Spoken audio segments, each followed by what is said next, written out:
Hello दोस्तों, कैसे आप सब। मैं आपका अपना शोक हाजिर हूँ एक नई मूवी के रिव्यू के साथ। तो आज मैं रिव्यू करने जा रहा हूँ सस्पेंस थ्रिलर जॉनर की मूवी बैदा की। ऐसे दिन होते हैं जब वो दिखता है तब मौत अपना शिकार चुनती है।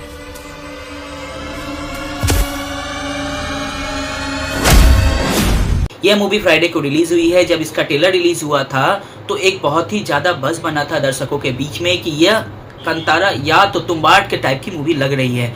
ट्रेलर से, बैकग्राउंड म्यूजिक से जिस तरह से क्रिएट किया गया था तो ऐसा लगा ही था कि यह सच में उस लेवल की मूवी बनेगी। तो क्या ये उस लेवल की है या कहीं चूक हो गई है, आपको हम रिव्यू में बताएंगे।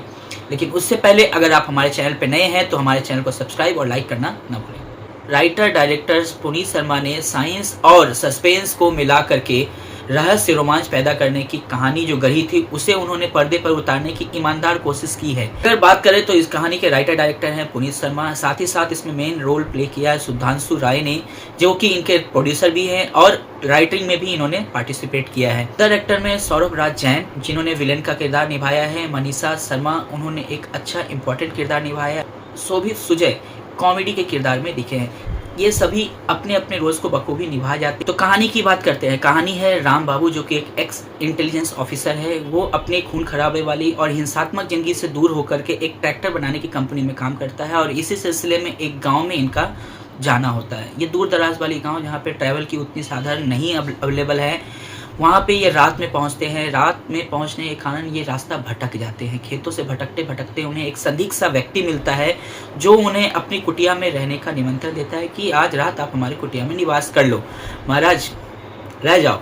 कुटिया में जाने के बाद क्या होता है कि थोड़ी देर बाद ही उन्हें एहसास होता है कि वो 1940s के टाइम में चले गए, जहां अंग्रेज उन्हें फांसी देने वाले हैं। किसी तरह से वो फांसी से तो बच आते हैं, लेकिन तभी उनकी नींद खुलती है और वो अपने आप को उसी जगह उसी खेत में पाते हैं। लेकिन ना ही वहाँ पे वो संदिग्ध व्यक्ति है और ना ही वह कुटिया यानी वह झोपड़ी।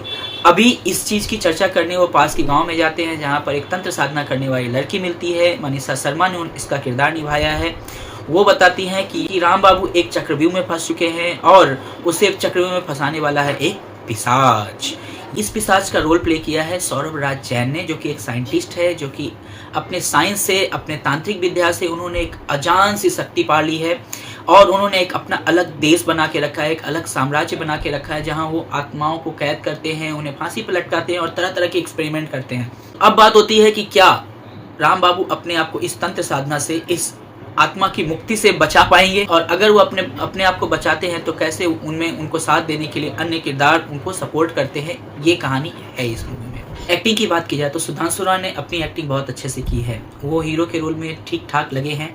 विलेन के रोल पे सौरभ राज जैन ने बहुत अच्छे से अपनी बॉडी लैंग्वेज, वेशभूषा और स्माइल्स के जरिए दहशत क्रिएट की है। बॉडी लैंग्वेज उनका कमाल का देखते बना है। अदर्स एक्टर की बात की जाए तो कॉमेडियन के किरदार यानी गोलू के किरदार में शोभित सुजय जमे हैं। उन्होंने अपने ठेठ भोजपुरी भाषा मिश्रित हिंदी को बहुत अच्छे तरीके से पकड़ा है और उस लैंग्वेज को बहुत अच्छे तरीके से जिया है। बहुत अच्छा कॉमेडी प्रेजेंस उन्होंने दिया है। बाकी के किरदारों में तांत्रिक साधना करने वाली लड़की के रोल में मनीषा शर्मा ने अच्छा अभिनय किया है। अदर्स एक्टर्स थोड़े से ओवर एक्टिंग या नौसिखे की तरह दिखे हैं। बेदा के जो डीओपी हैं अभिषेक मोदक, उन्होंने रात के सीन्स को जिस तरह से शूट किया है, ये इस मूवी की जान है। कांतारा जैसे मूवी पर काम कर चुके प्रतीक शेट्टी की एडिटिंग भी टाइट है। रोनाडा बक्केस और कार्तिक चिनोजी राव की बैकग्राउंड म्यूजिक इसकी जान बन पड़ी है। एक्टर्स की एक्टिंग की भाव भंगिमाओं के कारण इसमें थोड़े से नेगेटिव पॉइंट बनते हैं, क्योंकि वो उतने मजे हुए कलाकार नहीं हैं, मगर फिर भी जिस तरह से उन्होंने एक्टिंग की है काबिल तारीफ है। कम बजट के कारण स्पेशल इफेक्ट का कमी इस मूवी में पूरी तरीके से महसूस किया जा सकता है। साथ ही साथ फाइटिंग सीक्वेंस इस मूवी की कमी को दर्शाते हैं, क्योंकि जिस तरह से फाइटिंग सीक्वेंस दिखाए गए हैं या क्लाइमैक्स इस मूवी की कमजोरी कह सकते हैं। जिस तरह से इसको और भी एडवांस तरीके से दिखाया जाना चाहिए, कॉन्सेप्ट को जिस तरह से इन्होंने बिल्डअप किया था उस तरीके से इसको और भी अच्छे तरीके से दिखा सकते थे। प्रोड्यूसर सुधांशु राय को एक तारीफ तो मिलनी चाहिए कि पैसों की लाख कमी हो भाई, उन्होंने अपने गांव में ही इस मूवी को जिस तरह से पिक्चराइज किया है, एक पॉइंट इसके लिए भी बन जाता है। बाकी ओवरऑल ये मूवी एक बार देखने योग्य बन पड़ी है। आप इसे देख करके एक इंजॉयमेंट कर सकते हैं, क्योंकि कहानी एक यूनिक तरीके से डिजाइन की गई है, कॉन्सेप्ट भी यूनिक है। आप इसे एक बार देख सकते हैं।